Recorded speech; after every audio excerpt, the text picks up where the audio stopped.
नमस्कार दोस्तों, आज हम आपको बताने वाले हैं इस विशाल ब्रह्मांड के सामने इंसान क्या है इंसानों की वैल्यू इस ब्रह्मांड के सामने। इस वीडियो को देखने के बाद आपको ब्रह्मांड को जानने का नजरिया पूरी तरीके से बदल जाएगा। आगे आप जान पाओगे कि हमारा ब्रह्मांड कितना बड़ा है, हम कहाँ स्टैंड करते हैं, या फिर हमारा अस्तित्व इसके सामने कुछ भी नहीं है। यह सब जानने के लिए वीडियो को अंत तक जरूर देखें। दोस्तों, आपको जान के हैरानी होगी कि धरती पे बेरोजगारी से ज़्यादा पॉपुलेशन बढ़ रही है और पूरे विश्व की पॉपुलेशन करीब 8 अरब तक पहुंच चुकी है। लेकिन पृथ्वी पर मौजूद यह सभी 8 अरब लोग लॉस एंजिलस जितनी जगह में आसानी से समा सकते हैं। लॉस एंजिलस अप्रॉक्सीमेट 1300 किलोमीटर के एरिया में फैला हुआ है, और अगर हम बात करें हमारी पृथ्वी की तो पूरी पृथ्वी लॉस एंजिलस से काफ़ी गुना बड़ी है।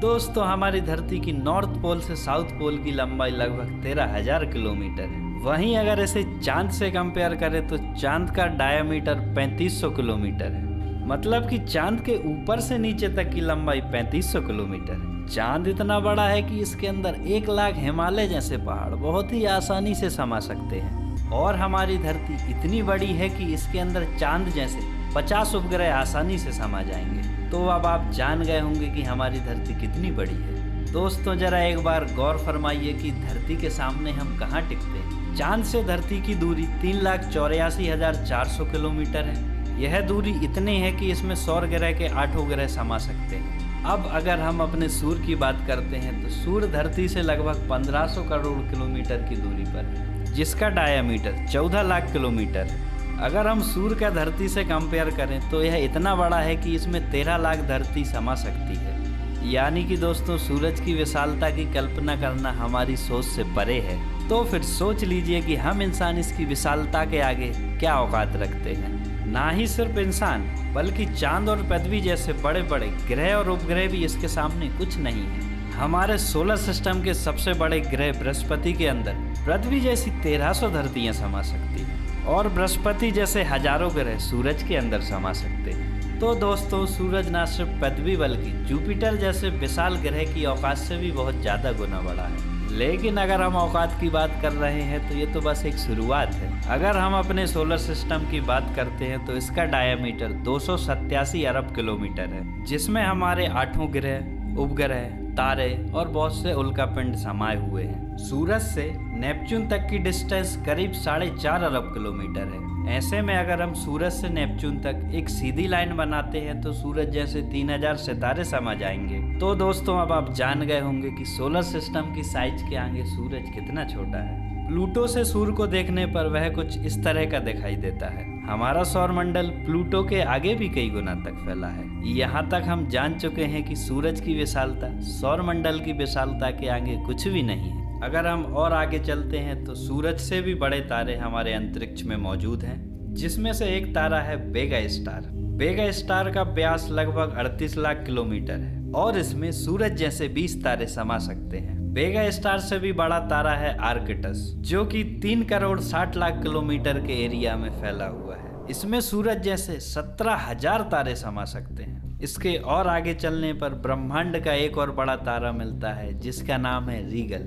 रीगल का व्यास लगभग 11 करोड़ किलोमीटर है और इसके अंदर आर्कटस जैसे 50 बड़े तारे समा जाएंगे और सूरज जैसे 4,85,000 तारे समा सकते हैं। अब आप देख सकते हैं कि यह सूरज भी कितना छोटा लग रहा है। चलिए ब्रह्मांड की इस यात्रा में थोड़े और आगे चलते हैं। ये है बीटलजूस, जिसका व्यास लगभग 1 अरब 23 करोड़ किलोमीटर है। इसमें रीगल जैसे 1400 तारे समा सकते हैं और सूरज जैसे लगभग 67 करोड़ तारे। अब आप सोच लीजिए कि यहाँ आकर सूरज भी सागर में पानी की बूंद जैसा लग रहा है। इसके आगे हम मिलते हैं वाइकेनी मेजोरिस से, जिसका व्यास लगभग 2 अरब किलोमीटर है, और एक तारा इससे भी बड़ा है UY स्कूटी, जिसका व्यास लगभग 2 अरब 40 लाख किलोमीटर है। और अब तक का सबसे बड़ा खोजा गया तारा है स्टीफनसन 218, जिसका फैलाव लगभग 3 अरब किलोमीटर में है। यानी कि दोस्तों, इस तारे के अंदर सूरज जैसे 9 अरब 85 लाख तारे समा सकते हैं। ब्रह्मांड में अब तक इससे बड़ा तारा नहीं खोजा गया है और इस तारे के सामने सूरज की औकात कुछ भी नहीं है। ऐसे में हम इंसान और धरती इसके सामने कुछ भी मायने नहीं रखते। जरा सोच कर देखिए, इस तारे के अंदर धरती की एग्जिस्टेंस मायने रखती है या नहीं।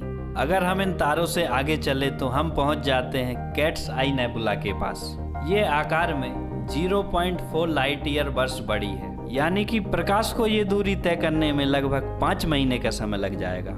यह यूनिवर्स के तारों के मुकाबले कितना बड़ा है, इसके लिए हम आपको बता देते हैं कि नेबुला के अंदर स्टीफनसन जैसे लगभग 3000 तारे समा जाएंगे। और इससे भी बड़ा है हेलिक्स नेबुला, जिसका डायामीटर 5 प्रकाश वर्ष है, यानी कि दोस्तों प्रकाश को इसे पार करने में 5 साल लग जाएंगे। और इसमें स्टीफन्स जैसे 15,000 तारे समा जाएंगे। इसके और आगे चलने पर ओरियन नेबुला मिलता है, जो कि 24 प्रकाश वर्ष बड़ा है। और इसके आगे हमें मिलता है ओमेगा सेंचुरी कॉन्स्टिलेशन, जिसका डायमीटर 150 लाइट ईयर है। और अब तक आपने जितनी बड़ी संरचनाओं को देखा है, उन सबको अपने अंदर समाने वाली और इन सबसे बड़ी हमारी आकाशगंगा मिल्की वे है। इसे मंदाकिनी आकाशगंगा भी बोला जाता है, जो कि 1 लाख प्रकाश वर्ष के व्यास में फैली हुई है। यानी कि ये इतनी विशाल है कि प्रकाश को इसे पार करने में 1 लाख साल लग जाएंगे। आपकी जानकारी के लिए आपको बता दें कि प्रकाश की गति 3 लाख किलोमीटर पर सेकंड है। हमारी इस आकाशगंगा के अंदर 400 बड़े बड़े तारे मौजूद हैं और इतने ही ग्रह इसके अंदर मौजूद हैं। तो यहाँ आकर अब आप कल्पना भी नहीं कर सकते हैं कि यह कितनी बड़ी है। अगर हमारी पृथ्वी इसके अंदर खत्म भी हो जाती है तो इसे कुछ फर्क नहीं पड़ने वाला। हमारा सूरज भी खत्म हो जाए तो भी इसे कोई फर्क नहीं पड़ेगा। और ब्रह्मांड का सबसे बड़ा तारा भी अगर खत्म हो जाता है तो भी इसे 1% फर्क नहीं पड़ेगा। लेकिन यहाँ भी हमारा ब्रह्मांड खत्म नहीं होगा। इससे आगे चलने पर हमारी पड़ोसी आकाशगंगा एंड्रोमेडा मिलती है, जो कि हमारी गैलेक्सी से 2 गुना बड़ी है। इस गैलेक्सी के अंदर 10 खरब तारे मौजूद हैं। अगर हम इसे स्टीफनसन से कंपेयर करें तो इसमें 40,000 खरब स्टीफनसन समा जाएंगे। पृथ्वी से 23 करोड़ प्रकाश वर्ष दूर जाने पर हमें एक और आकाशगंगा मिलती है, जिसका नाम है UGC 2885, जो कि 4,63,000 लाइट ईयर के क्षेत्र में फैली हुई है। यह हमारी गैलेक्सी से 4 गुना ज्यादा बड़ी है और इसमें 50 खरब तारे भी मौजूद हैं। पृथ्वी से 100 प्रकाश करोड़ वर्ष की दूरी पर एक और भयानक गैलेक्सी पाई जाती है, IC 1101, जो कि 40 लाख प्रकाश वर्ष के एरिया में फैली हुई है और यह लगभग 1000 खरब तारों का घर माना जाता है। इसके अंदर 40,000 से भी ज्यादा मिल्की वे गैलेक्सी जैसी आकाशगंगाएं आसानी से समा सकती है। लेकिन दोस्तों ब्रह्मांड अभी यहाँ खत्म नहीं हुआ है। आगे चलकर और देखेंगे तो हमें इससे बड़ी और भी गैलेक्सी मिलेंगी, जिसके सामने हमारी मिल्की वे बहुत ही छोटी है। पृथ्वी से करीब 350 प्रकाश वर्ष की दूरी पर एल्क्यूनिस गैलेक्सी पाई जाती है, जो कि लगभग 1.5 करोड़ लाख प्रकाश वर्ष जितने डायमीटर में फैली हुई है। इसमें हमारी मंदाकिनी जैसी 40 लाख गैलेक्सी समा जाएंगे। अब हम ब्रह्मांड के उस लेवल पर पहुंच चुके हैं जहां हमारी गैलेक्सी, जो कि इतनी विशाल है और हम जिसकी विशालता की कल्पना भी नहीं कर सकते, वह भी इसके सामने कुछ नहीं है। लेकिन अब अगर हम और आगे चलते हैं और पूरे ब्रह्मांड की बात करते हैं तो हमारा ब्रह्मांड 93 अरब प्रकाश वर्ष के एरिया में फैला हुआ है और इसके अंदर करीब 250 अरब गैलेक्सी मौजूद है। और इस ब्रह्मांड के सामने हमारी सबसे विशालकाय आकाशगंगा अल्काइनस भी कुछ मायने नहीं रखती। और जब इतनी बड़ी आकाशगंगा इसके सामने कुछ नहीं है तो सूरज और धरती की तो बात करना ही छोड़ दीजिए। ब्रह्मांड, जो कि हमारी सोच से परे है, पूरी तरीके से वीरान पड़ा हुआ है। और अगर ऐसा है तो ये काफी डरावना है। यह हमें हमारा अकेलापन बताता है। और अगर इसमें कहीं जीवन भी है तब भी हम कभी इतनी दूर एलियन से नहीं मिल सकते।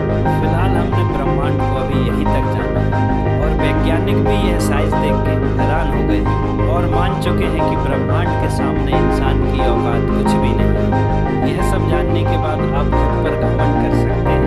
आज से करीब 6 करोड़ साल पहले धरती पर एक ऐसी प्रजाति मौजूद थी जिसने पृथ्वी पर लगभग 10 करोड़ साल तक शासन किया और जो हमसे आकार में भी बहुत बड़े थे। लेकिन सिर्फ एक उल्कापिंड और ये पूरी प्रजाति समाप्त हो गई। ऐसे में फिर हम इंसान की क्या ही हैसियत है। सिर्फ एक ही सेकंड में ब्रह्मांड आपका अस्तित्व मिटा सकता है और आपके प्रेजेंट को पास्ट में बदल सकता है। तो दोस्तों अब आप कमेंट में बताइए कि आप अपने आप को स्पेशल मानते हैं या नहीं। मिलते हैं एक नई वीडियो के साथ, जब तक आप वीडियो को लाइक और चैनल को सब्सक्राइब कर लें। धन्यवाद दोस्तों।